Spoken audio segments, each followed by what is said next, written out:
Hello അസ്സാം വലൈക്കും welcome back. ഇന്ന് നല്ല അടിപൊളിയായിട്ടുള്ള ഒരു കുക്കീസിൻ്റെ റെസിപ്പിയാണ് കാണിക്കുന്നത്.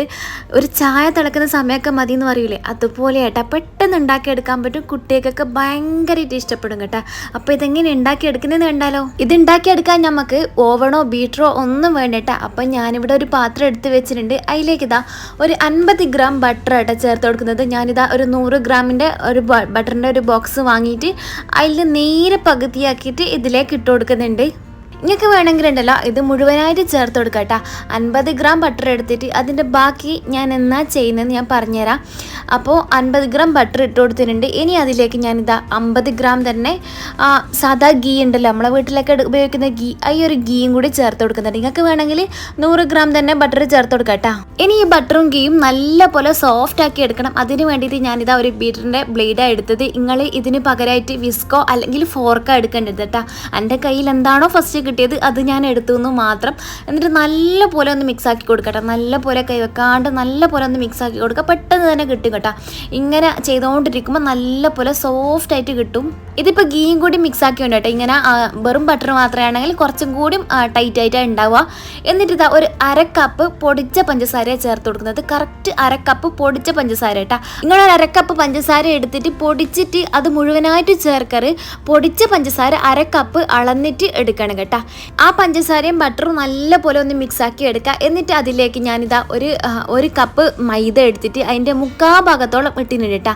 അതിൽ നിന്ന് കുറച്ച് മാത്രമേ ഞാൻ മാറ്റി വെച്ചിട്ടുണ്ട്. എന്നിട്ട് ഇതാ ഒരു 1/2 ടീസ്പൂൺ ബേക്കിംഗ് പൗഡറും കൂടി ചേർത്ത് കൊടുത്തിട്ട് നല്ല പോലെ ഒന്ന് മിക്സ് ആക്കി എടുക്കട്ടെ ഇതെല്ലാം കൂടിയിട്ട്. ഇനി നമുക്കുണ്ടല്ലോ വിസ്കിൻ്റെ ആവശ്യമില്ല. വിസ്ക് മാറ്റി വെച്ചിട്ട് കൈ കൊണ്ട് തന്നെ ചെയ്തിട്ട് എടുക്കില്ല നല്ലത്. കാരണം ഇനി മൊത്തത്തിൽ നമ്മൾ മാവ് പോലെ കുഴച്ചെടുക്കാൻ വേണ്ട കേട്ടോ. നമ്മളിപ്പോൾ മൈദ കുറച്ച് മാറ്റി വെച്ചിട്ടല്ലോ, അതും കൂടി ഇതിലേക്ക് ചേർത്ത് കൊടുക്കുന്നുണ്ട്. ഞാൻ അധികം ടൈറ്റായി പോകണ്ട, നോക്കി ചേർക്കാമെന്ന് വിചാരിച്ചിട്ട്. പക്ഷേങ്കിൽ അതും കൂടി ചേർക്കേണ്ട വന്നിന്. ഞാനിതിൽ പറയുന്ന അളവ് കറക്റ്റാണ് കേട്ടോ. അപ്പോൾ ഞാൻ അതും കൂടി ചേർത്ത് കൊടുത്തിട്ട് നല്ല പോലെ ഒന്ന് മിക്സാക്കി എടുക്കുന്നുണ്ട്.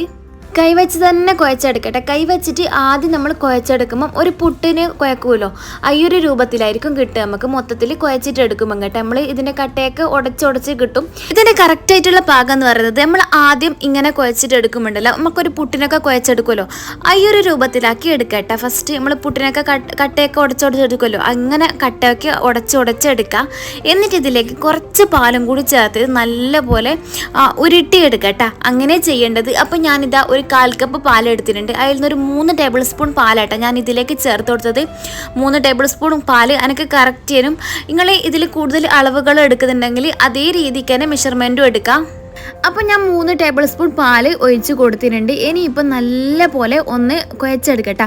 ഇങ്ങനെ കുഴച്ചെടുക്കുമ്പോൾ നല്ല ഒരു ഉരുളിയായിട്ട് വരുന്ന നമുക്ക് ഇപ്പോൾ തോന്നും കേട്ടോ. അതായിരിക്കും കറക്റ്റ് പാകം. അല്ലാത്തതുണ്ടല്ലോ ഇതിൽ നിന്ന് പൊടിഞ്ഞു പോവും. ഇതൊന്നായിട്ട് ഇങ്ങനെ ചേർന്ന് വരുന്നത് നമ്മൾ ഇതിൻ്റെ കറക്റ്റ് പാകം. നമ്മൾ ചപ്പാത്തിക്കൊക്കെ കുഴച്ചെടുക്കുന്ന പോലെ, പക്ഷെങ്കിൽ ഒന്ന് അമർത്തിയാൽ പെട്ടെന്ന് പൊട്ടിപ്പോവും. ഈ ഒരു രീതിക്കാണ് വേണ്ടത്. ഇനിയിപ്പോൾ ഇതാ ഞാൻ കുറച്ച് ഗീ എടുത്തിട്ടുണ്ട്. എന്നിട്ട് ഇത് നമ്മളെ കയ്യിലേക്ക് തടവി കൊടുത്തിട്ട് നല്ല പോലെ ഇതൊന്ന് ഉരുട്ടിയെടുക്കുന്നുണ്ട് കേട്ടോ. നിങ്ങൾക്കിപ്പോൾ ഗീ ഒന്നും ഇല്ലാണ്ട് പ്ലെയിനായിട്ട് ഉരുട്ടിയെടുക്കാൻ പറ്റുന്നുണ്ടെങ്കിൽ അങ്ങനെ ഉരുട്ടിയെടുക്കാം. ഇനിയിപ്പോൾ നിങ്ങൾക്ക് ഏത് ഷേപ്പിൽ വേണോ ആ ഷേപ്പിലേക്ക് ഉരുട്ടിയെടുക്കാം കേട്ടോ. അതിനൊന്നും ഒരു പ്രശ്നവും ഇല്ല. അതുപോലെ തന്നെ നിങ്ങൾക്ക് മോൾഡും കാര്യങ്ങളൊക്കെ ഉണ്ടെങ്കിൽ അതിലൊക്കെ വെച്ചിട്ട് ഷേപ്പ് ചെയ്തിട്ട് എടുക്കാം. നിലത്ത് വെച്ചിട്ട് പരത്തിയിട്ടൊക്കെ എടുക്കാം കേട്ടോ. കട്ട് ചെയ്തിട്ട് നമ്മളെ കുപ്പീൻ്റെയൊക്കെ മൂടിയൊക്കെ വെച്ചിട്ട് കട്ട് ചെയ്തിട്ടൊക്കെ എടുക്കാം. അല്ലെങ്കിൽ ഇതുപോലെ തന്നെ കയ്യിൽ വെച്ചിട്ടും ചെയ്തിട്ട് എടുക്കാം കേട്ടോ. അപ്പം ഞാൻ ഒന്നിവിടെ ഉരുട്ടി എടുത്തിട്ട് ജസ്റ്റ് ഒന്ന് കൈൻ്റെ നടുവിൽ വെച്ചിട്ട് പ്രസ് ചെയ്ത് കൊടുക്കുന്നുണ്ട്. എന്നിട്ട് സൈഡൊക്കെ മൊത്തത്തിൽ ഒന്ന് സെറ്റാക്കി എടുക്കുന്നുണ്ട് കേട്ടോ. എന്നിട്ട് ഇതിൽ നമുക്ക് ചെറിയ എന്തെങ്കിലും ഡിസൈനോ കാര്യങ്ങളോ കൊടുക്കണമെങ്കിൽ ഒന്നിക്കെങ്കിൽ ഫോർക്ക് വെച്ചിട്ട് ഒരു വര കൊടുക്കുക. അല്ലെങ്കിൽ ഇതാ നമ്മളെ സ്പൂണ് തിരിച്ച് പിടിച്ചിട്ടുണ്ടല്ലോ, അതിൻ്റെ സൈഡ് വെച്ചിട്ട് ഇങ്ങനെ ജസ്റ്റ് കുറച്ച് വരകൾ കൊടുക്കുക കേട്ടോ. ഫോർക്ക് വെച്ച് ചെയ്യുമ്പം പെട്ടെന്ന് കഴിയും. അല്ലെങ്കിൽ ഇതുപോലെയെങ്കിൽ ഇങ്ങനെ ചെയ്യാം. ഇനി നമ്മളുണ്ടല്ലോ ഫ്രൈ പാനിൽ വെച്ചിട്ട് ബേക്ക് ചെയ്തിട്ട് എടുക്കാൻ വേണ്ടത്. അതിന് വേണ്ടിയിട്ട് ഞാനൊരു ഫ്രൈ പാൻ വെച്ചിട്ട് അതിൻ്റെ അടിയിലേക്ക് കുറച്ച് ഗീ തടവി കൊടുത്തിട്ടുണ്ട് കേട്ടോ. നിങ്ങൾക്ക് ഇതിന് പകരം ഒരു ബട്ടർ പേപ്പർ വെച്ച് കൊടുത്താൽ മതി. എന്നിട്ട് മൊത്തത്തിലായിട്ട് നമ്മൾ ഉരുട്ടിയെടുത്തത് വെച്ച് കൊടുക്കുന്നുണ്ട് കേട്ടോ. ഇനിയിപ്പോൾ നിങ്ങൾക്ക് കൈമേൽ വെച്ചിട്ട് ഷേപ്പ് ആക്കാൻ പറ്റുന്നില്ലെങ്കിൽ ഇതുപോലെ ഒരു കുപ്പീൻ്റെ മൂടിയെടുക്കുക. എന്നിട്ട് അതിലേക്ക് എന്തെങ്കിലും ക്ലീൻ റാപ്പോ അല്ലെങ്കിൽ ഏതെങ്കിലും കവറോ എന്തെങ്കിലും വെച്ച് കൊടുക്കുക. എന്നിട്ട് ഇതുപോലെ പരത്തി കൊടുക്കട്ടോ. എന്നിട്ട് നിങ്ങൾക്ക് ഇഷ്ടമുള്ള ഡിസൈനിലേക്ക് മാറ്റുക. അപ്പോൾ ഞാൻ എല്ലാം പെട്ടെന്ന് കാണിച്ചിട്ട് പോകുന്നുണ്ട് കേട്ടോ. മൊത്തത്തിൽ ആക്കുന്നൊന്നും കാണിക്കുന്നില്ല. അപ്പോൾ വീഡിയോ ഭയങ്കരമായിട്ട് ലോങ് ആവുമല്ലോ. അപ്പോൾ ഞാനിതാ എല്ലാം ഇതുപോലെ നിരത്തി വെച്ച് കൊടുക്കുന്നുണ്ട്. നിങ്ങളെ ഇഷ്ടത്തിന് വെക്കാം കേട്ടോ. നിങ്ങൾക്ക് ഏത് രീതിക്കാണോ വെക്കാൻ ഇഷ്ടം അതുപോലെ വെക്കാം. അല്ലെങ്കിൽ നമ്മൾ സാധാ പോള പാത്രമൊക്കെ ഉണ്ടല്ലോ അതിൽ വെക്കാം, ഇഡ്ഡലി തട്ടിൽ വെക്കാം, എങ്ങനെ വേണമെങ്കിലും വെക്കാം. ഞാനിപ്പോൾ ഫ്രൈ പാനിൽ വെച്ചെന്ന് മാത്രമേ ഉള്ളൂ. ഇതിൽ എനിക്ക് പറ്റിയൊരു അബദ്ധം ഉണ്ടല്ലോ, ഞാൻ ഉണ്ടാക്കിയ കുക്കീസൊക്കെ കുറച്ച് വലുതായി പോയിട്ടാ. അതുകൊണ്ട് ഇത് നമ്മൾ ബേക്കായി വരുമ്പോണ്ടല്ലോ കുറച്ചൊന്ന് വിടർന്ന് വരും. ഈ ഒരു പ്രശ്നം ഉണ്ടേനും കേട്ടോ. എനിക്ക് അങ്ങോട്ടും ഇങ്ങോട്ടും ഒട്ടിപ്പോകുന്നൊരു പ്രശ്നം ഉണ്ടേനും.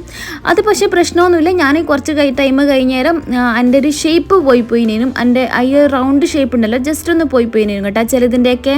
അപ്പോൾ ഞാനിതാ ഗ്യാസ് സ്റ്റോപ്പിൽ ഒരു പഴയ പാന് അടിയിൽ വെച്ച് കൊടുത്തിട്ടുണ്ട്. അതിൻ്റെ മേലേക്ക് ഇത് നമ്മളെ ഫ്രൈ പാൻ ഉണ്ടല്ലോ നമ്മൾ കുക്കീസ് വെച്ചത് അതും കൂടി വെച്ച് കൊടുത്തിട്ട് അതിൻ്റെ മേലെ നമ്മൾ ഒരു ചെറിയൊരു കടലാസ് കൊണ്ട് അതിൻ്റെ ഹോൾസ് അടച്ചു കൊടുത്തിട്ടുണ്ട് കേട്ടോ. എന്നിട്ടൊരു 35 മിനിറ്റ് നല്ലപോലെ ഒന്ന് ബേക്ക് ചെയ്തിട്ട് എടുക്കാം കേട്ടോ. ഇതാണ് ഫൈനൽ ലുക്ക്. അടിപൊളിയിട്ട് കിട്ടിയെന്ന് കേട്ടോ. ഇടയ്ക്ക് ഞാൻ കുറച്ച് നട്ട്സൊക്കെ ഇതിൻ്റെ മേലേക്ക് വെച്ച് കൊടുത്തിട്ടുണ്ട് കേട്ടോ. നട്ട്സ് ഗ്രേറ്റ് ചെയ്തിട്ട് ജസ്റ്റ് ഇതൊന്ന് കുക്കായി പകുതി എത്തുമ്പോൾ നമ്മൾ ഇതിൻ്റെ മേലേക്ക് ജസ്റ്റ് ഒന്ന് തിരികെ വെച്ച് കൊടുത്താൽ മതി. പെട്ടെന്ന് തന്നെ അതൊന്ന് സെറ്റായിക്കോളും. പെട്ടെന്ന് തന്നെ ആയി കിട്ടും കേട്ടോ. നമുക്ക് ശരിക്കും പറഞ്ഞാൽ വിചാരിക്കുമ്പോൾ ഉണ്ടാക്കിയെടുക്കാൻ പറ്റും. ആകെ 3 ഇൻഗ്രീഡിയൻസ് മാത്രമേ നമ്മളിതിൽ ചേർത്തിനുള്ളൂ കേട്ടോ. ഈ ഒരു കുക്കീസിൻ്റെ ഉള്ളിലുണ്ടല്ലോ ഞാൻ നമ്മളെ നട്ട്സിൻ്റെ ഒരു ഫില്ലിങ് വെച്ചിനേനും അത് ലാസ്റ്റത്തെ 2 കുക്കീസിൽ മാത്രമായിട്ടേ വെച്ചിനുള്ളൂ. അടിയൊക്കെ നോക്കറ ഒട്ടും തന്നെ ഒന്നും കരിഞ്ഞിനോ ഒന്നുമില്ല. നല്ല പെർഫെക്റ്റ് ആയിട്ട് തന്നെ കിട്ടീന് കേട്ടോ. ഉള്ളിൽ നല്ല നട്ട്സിൻ്റെ ഫില്ലിംഗ് ഒക്കെ ആയിട്ട് അടിപൊളിയായിട്ടുള്ള ഒരു റെസിപ്പി ഞാൻ സിമ്പിളായിട്ടുള്ള കാണിച്ചു തന്നത് നിങ്ങൾക്ക്. ഇതൊക്കെ പ്ലെയിൻ ആയിട്ട് ഉള്ളതാട്ടോ. ഇതിൻ്റെ ഉള്ളിലൊന്നും ഫില്ലിങ്ങും കാര്യങ്ങളൊന്നുമില്ല. ഇതൊക്കെ പ്ലെയിൻ. പക്ഷേ ഇതിൻ്റെ മേലെ മാത്രം കുറച്ച് നട്ട്സ് ഞാൻ ഇട്ട് കൊടുത്തിന്. ഇതേ രീതിക്ക് നമുക്കുണ്ടല്ലോ ഇഡ്ഡലി തട്ടിലും ഇത് ചെയ്തെടുക്കുക. ഇഡ്ഡലി തട്ടിൻ്റെ അടിയിൽ കുറച്ച് ഉപ്പിട്ട് കൊടുത്തിട്ട് അതിൻ്റെ മേലെ നമ്മളെ ഇഡ്ഡലി തട്ടുണ്ടല്ലോ അതിലേക്ക് നമ്മൾ ഓരോ പീസ് വെച്ച് കൊടുത്താൽ മതി കേട്ടോ. എന്നിട്ട് നമുക്ക് ബേക്ക് ചെയ്തിട്ട് എടുക്കാം. അതും ഒരു 10-35 മിനിറ്റ് മാത്രം മതി. അതുപോലെ തന്നെ ഓവണിലും നമുക്കിത് ബേക്ക് ചെയ്തിട്ട് എടുക്കാം കേട്ടോ. പെട്ടെന്ന് തന്നെ ആയിക്കിട്ടും. വീഡിയോ ഇഷ്ടപ്പെട്ടിട്ടുണ്ടെങ്കിൽ എന്തായാലും ഒന്ന് ലൈക്ക് ചെയ്യുക, ഷെയർ ചെയ്യുക, സബ്സ്ക്രൈബ് ചെയ്യുക. ലൈക്ക് ചെയ്യാൻ മറന്നുപോലെ മക്കളെ. അപ്പോൾ ബൈ.